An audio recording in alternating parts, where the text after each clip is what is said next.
स्वागत है दोस्तों आपका एक और नई वीडियो में। आज मैं लेके आया हूँ आप लोगों के लिए पल्सर N160 के नेगेटिव पॉइंट्स। हर कोई आपको पॉजिटिव पॉइंट्स बताता है बाइक के बारे में, बट कोई भी आपको नेगेटिव पॉइंट्स नहीं बताएगा कि बाइक में हमारे नेगेटिव क्या क्या है।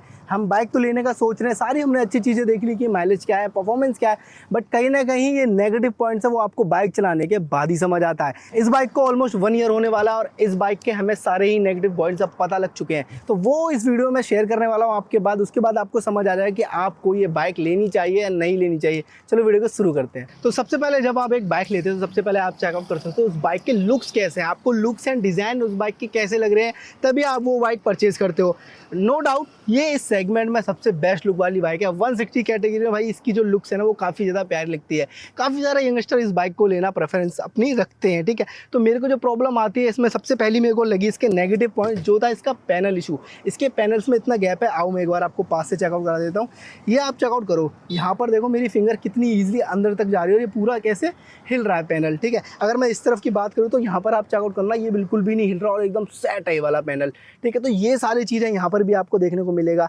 थोड़ा बहुत पैनल इशूज़ हैं, यहाँ पर भी गैपिंग आपको देखने को मिलेगी। थोड़ी थोड़ी जगह पर ऐसे थोड़े थोड़े गैप्स आपको देखने को मिलेंगे जो कि कहीं ना कहीं आपको अनोइंग लगेंगे, ठीक है। यहाँ पर आप चेकआउट करो, ये भी पूरा पैनल देखो कितना गैप्ड है, ठीक है। यहाँ पर भी गैप है पूरा, पर इस तरफ आपको ज़्यादा गैप देखने को नहीं मिलेगा, ये आप चेकआउट कर सकते हो। बाकी मैं सेकंड आपको बताऊं, इसकी कुशनिंग, जो हमारा राइडर है वो कहीं ना कहीं ईजिली राइड कर लेगा लॉन्ग राइड अगर मैं बात करूं, बट हमारा जो पिलियन है उसको प्रॉब्लम आ ही जाती है। आप शॉर्ट राइड कर रहे हो 50 किलोमीटर तक की तो ठीक है, बट आप कहीं ना कहीं लॉन्ग राइड पे जाते हो जो कि 200 से 300 किलोमीटर दूर की होगी, तो वहाँ पर कहीं ना कहीं हमारा पिलियन को प्रॉब्लम आने ही वाली है। तो कहीं ना कहीं उसके जो बम है उसमें पेन होगा ही होगा। सॉफ्टनेस है नो डाउट, बाई सीट में काफ़ी ज़्यादा सॉफ्टनेस है, ये आप चेकआउट कर सकते हो। यहाँ भी सॉफ्टनेस है, बट इसके जो कॉर्नर्स हैं ये कहीं ना कहीं हार्ड हो जाते हैं जब आप ज़्यादा लॉन्ग राइड पर लेके जाते हो अपनी बाइक को। ऑलराइट, ये हमारे 2 नेगेटिव पॉइंट्स हो चुके हैं जिस वजह से हमें कहीं ना कहीं प्रॉब्लम आती है। और सबसे मेन हमारा थर्ड पॉइंट रहने वाला है जो कि रहने वाला है हीटिंग इशू। भाई पहले वाली N160 थी, उसमें हमें दिया गया था एयर प्लस ऑयल कूल दिया गया था, जिसमें कि हमारा जो ऑयल है वो कूल्ड होकर दोबारा से वापस इंजन में चला जाता था। वो न्यू वाले मॉडल में हटा दिया गया है। अब ये सिर्फ एयर कूल रह गया है, मतलब जितनी इस पर हवा लगेगी इंजन में उतना ही ये इंजन ठंडा होगा। बट अब ऐसा कुछ नहीं है। अगर आप इसको ट्रैफिक वगैरह में चलाते हो, बम्पर टू बम्पर ट्रैफिक में चलाते हो, वहाँ आपको कहीं ना कहीं काफ़ी ज़्यादा प्रॉब्लम आने वाली है। हीट इतनी करती है कि आपका जो शू रहने वाला है वो भी कहीं ना कहीं काफ़ी ज़्यादा हीट हो जाता है, क्योंकि आपका जो एग्जॉस्ट है एक तो वो भी अंडरबेली आपको एग्जॉस्ट देखने को मिल जाता है, जिस वजह से कहीं ना कहीं आपको इतनी ज़्यादा हीटिंग इशू इसमें देखने को मिल जाती है, जिस वजह से आपका पूरा ये वाला जो हमारा हिस्सा है ना ये पूरा ही आपका हीट प्रोवाइड करेगा आपको। हीटिंग इशू हो गया, ठीक है। ये चीज़ मैंने भी पर्सनली करी है। जब मैं इसका माइलेज टेस्ट कर रहा था, माइलेज टेस्ट मैंने इसका किया था, उस टाइम भी मैंने इसको काफ़ी ज़्यादा चलाया था।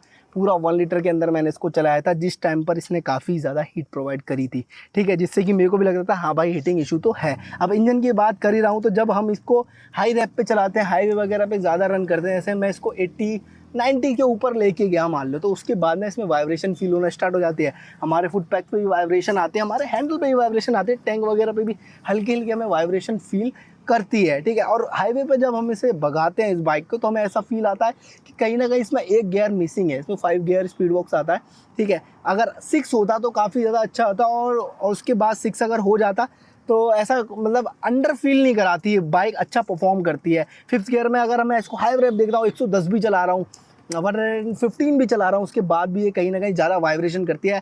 इसका जो इंजन है कुछ इस तरीके से वाइब्रेट करता है, ऐसा लगता है कि एक और गियर की हमें ज़रूरत है। तो वो सारी चीज़ें। अब मैं बात कर लूँ इसको सस्पेंसन को लेके, तो आप देख सकते हो रियर में हमें मोनोशॉक देखने को मिलता है, कुछ इस तरीके का सस्पेंशन है। बाइक मैंने गंदी इसलिए रखी हुई है क्योंकि आपको दिखाना था कि इसका जो मड गार्ड है ना वो किसी भी काम का नहीं है। ये आप चेकआउट कर सकते हो, यहाँ भी हमारा मड गार्ड दिया हुआ है, इधर भी मड गार्ड दिया गया है। इसकी टेल टाइडी इतनी पतली बनाई गई है कि जो कि स्टाइलिश है। भाई अगर आपको बाइक पसंद करनी है तो आप स्टाइलिश बाइक ही पसंद करोगे, जो कि पीछे से काफ़ी अच्छा लुक आता है। बट कहीं ना कहीं रेनी सीजन में आप चेकआउट कर सकते हो, अगर आपका पिलियन पीछे बैठा होगा ना यहाँ पर, और आप मड वगैरह में बाइक चला रहे हो, तो जो उसका पूरा कीचड़ है वो पूरी या बैक पर आएगा, पूरा पीछे से वो गंदा हो जाएगा। ये चीज़ खुद ही हमने एक्सपीरियंस करी हुई है, ठीक है। अगर बाई चांस आपका पिलियन नहीं बैठा है, उसके बावजूद भी आप चला रहे हो, तो कहीं ना कहीं अगर आप थोड़ी हाई स्पीड में किसी मड में से निकाल रहे हो या रोड से ही निकाल रहे हो, मतलब रेनिंग सीजन में क्या होता है, रोड्स पे पानी भर जाता है, ठीक है, ज़्यादा नहीं थोड़ा बहुत तो पानी होता है, तो जितना भी पानी है वो सारा ही पिलियन के भी बैक तक आ जाता है। अगर हमारा पिलियन यहाँ बैठेगा ना, आप चेकआउट कर सकते हो, यहाँ तक मड आया हुआ है, ये देखो आप एक बार पास से आके चेकआउट कर लो, यहाँ तक मड आया हुआ है। जब पिलियन का हमारा शूज़ यहाँ रखा जाएगा ना, तो पूरा शूज़ भी उसका पूरा गंदा हो जाएगा। तो ये तो देखो आप ये भी चेकआउट कर सकते हो इसका। तो ऑलराइट गाइस, हम बात कर रहे थे इसके मड गार्ड को लेके। इसकी मड गार्ड तो ना मड प्रोटेक्ट नहीं कर पाता जितना इसे करना चाहिए था। काफ़ी लोग क्या करते हैं, आफ्टर मार्केट भी यहाँ पर एक मड गार्ड लगा लेते हैं, जिस वजह से ये पूरी ही आपको प्रॉपर हो जाती है, जिससे कि मड वगैरह उड़ के नहीं आता। एक तो ये हमारा पॉइंट हो गया। अब मैं पीछे से बात कर ही रहा हूँ, तो इसकी मैं बता दूँ, इसकी रियर ब्रेक इतनी ज़्यादा ख़राब है। काफ़ी सारे यूज़र्स ने मुझे खुद पर्सनली बताया हुआ है, और जो इस बाइक के ऑनर है उन्होंने मुझे बताया हुआ है कि इसकी जो रियर ब्रेक है उतनी कामयाब ही नहीं है। अगर जब तक वो फ्रंट ब्रेक यूज़ ना करें तो रियर ब्रेक से तो गाड़ी रुकती नहीं है। ये चीज़ मैं मानता हूँ कि हर बाइक में रियर ब्रेक कम होती है, पर इतनी कम होती है ये तो मैं कभी नहीं मानता। सेकंड का सस्पेंशन बाइक नॉर्मल रोड्स के लिए तो ठीक है, आप नॉर्मल सिटी में राइड कर रहे हो तो ठीक है, बट आप कहीं हाईवे वगैरह पे जाते हो तो वहाँ कहीं ना कहीं हमारे रियर सस्पेंशन में प्रॉब्लम आ जाती है। हम अब बात करें हमारे फ्रंट को लेके। फ्रंट में इसमें आपको देखो अच्छा खासा सस्पेंशन देखने को मिल जाता है, कुछ इस तरह का यूएसडी फॉक्स देखने को मिल जाता है फ्रंट से। और फ्रंट ब्रेक की बात करूँ वो काफ़ी ज़्यादा अच्छी है, ठीक है। तो ये कुछ मैंने आपको नेगेटिव पॉइंट्स बताई दिए, और अब एक नेगेटिव पॉइंट और है हमारा, जो कि इसकी प्रोजेक्टर लाइट, ठीक है। प्रोजेक्टर है, अच्छा खासा थ्रो मिल जाता है, बट काफ़ी सारे यूज़र्स ऐसा कंप्लेंट करते हैं, इसके लिए मैं क्लियर नहीं हूँ, बट मैं आपको बता दूं कि काफ़ी सारे यूज़र्स ऐसा कंप्लेंट करते हैं जहाँ एकदम डार्क स्पॉट होता है, एकदम डार्क बिल्कुल अंधेरा होता है, वहाँ पर ये उतनी अच्छे से परफॉर्म नहीं कर पाती है। बट कहीं ना कहीं अगर आप सिटी वगैरह में चला रहे हो तो वहाँ के लिए ठीक है। अगर आप ज़्यादा ही ऐसी जगह पर जा रहे हो जहाँ ज़्यादा अंधेरा है तो वहाँ पर ये उतना अच्छा परफॉर्म नहीं करेगी। आपको इसके लिए चॉइस है, आप इसमें अलग से फॉग लाइट वगैरह इंस्टॉल करवा सकते हो, बट वो आप अपने रिस्क पे करवाओ, क्योंकि किसी ना कहीं बहुत सारी ऐसी सिटीज़ हैं जैसे पंजाब या लुधियाना आई गेस, वहाँ पर फॉग लाइट के ऊपर चालान वगैरह भी हो जाता है पंजाब के अंदर। तो वो चीज़ आप चेकआउट कर लेना कि इसके फॉग लाइट का चालान वगैरह आपका ना कटे। तो ये सारी चीज़ें मैंने इसकी नेगेटिव आपको बताई दी। थर्ड एक और मैं आपको नेगेटिव बता दूँ, इसके एक्सीलरेशन में कभी कभार ऐसा लगता है कि बाइक उतना पिकअप नहीं पकड़ रही है, ठीक है, या पता नहीं क्या हीटिंग इशू की वजह से आता है या क्या आता है, बट ऐसा भी कभी कभी फील हो जाता है कि बाइक उतनी पिकअप नहीं पकड़ रही, टॉप एंड नहीं जा रही है, जो बाइक का एक्चुअल टॉप एंड है वहाँ तक ये बाइक नहीं पहुँच पा रही है। तो ये सारी फीलें भी आती है कि चलो टॉप एंड में कभी कभार मानते चलो। अब मेरे को ऐसा लग रहा है भाई ये बाइक है हमारी E20 कैपेटेबल, ठीक है, अब भाई E85 लेके आ रहे हैं तो कहीं ना कहीं हमारी बाइक्स में नुकसान तो होता ही है थोड़ा थोड़ा, ठीक है। अब हम E20 चलो फिल करवा रहे हैं, बट E20 भी उतना ज़्यादा प्योर नहीं है, उतना ज़्यादा क्लियर नहीं है जिस हिसाब से इसके पार्ट्स बने हैं, तो कहीं ना कहीं बाइक में कोई ना कोई प्रॉब्लम आई जाती है। E20 तो चलो अलग टॉपिक है, बट अभी मेन हमारा टॉपिक है हमारी ये बाइक कैसी है। तो इतने सारे कुछ मैंने आपको नेगेटिव पॉइंट्स बता दिए हैं। अब आपको समझ आ गया होगा कि आपको ये बाइक लेनी चाहिए नहीं लेनी चाहिए। बाकी आप मेरे को इंस्टाग्राम पर DM कर लेना, द मोटो मैनुअल के नेम से मेरी इंस्टा ID आपको यहाँ पर दिखती होगी, वहाँ पर आप मुझे DM भी कर सकते हो, और आपको कुछ पर्सनली पूछना तो वो भी मैं इस बाइक के बारे में बता दूंगा।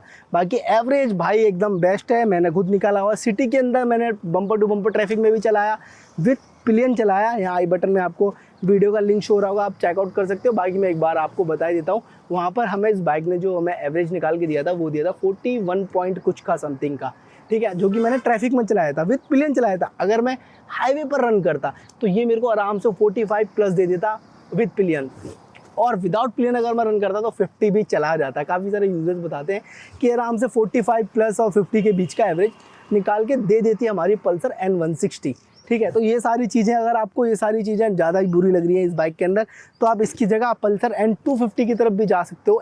N250 का भी आपको यहाँ पर लिंक शो हो रहा होगा, आप वो भी चेकआउट कर सकते हो। N250 भी काफ़ी ज़्यादा अच्छी बाइक है, वो हैवी आपको बाइक देखने मिल जाती है। अगर आपका पर्पस है टूरिंग तो आप N250 की तरफ जाओ। अगर आपका पर्पस है भाई मुझे सिर्फ सिटी में चलाना है, नॉर्मल राइड करना है, डेली का 20 किलोमीटर 25 किलोमीटर राइड करना है, ज़्यादा से ज़्यादा 50 किलोमीटर राइड करना है, तब आप इस बाइक की तरफ ऑफकोर्स जा सकते हो। तो ये था इस वीडियो में। आपको वीडियो पसंद आई तो लाइक शेयर कमेंट जरूर करना। इसी के साथ मिलते हैं किसी नेक्स्ट वीडियो में, जब तक के लिए बाय बाय।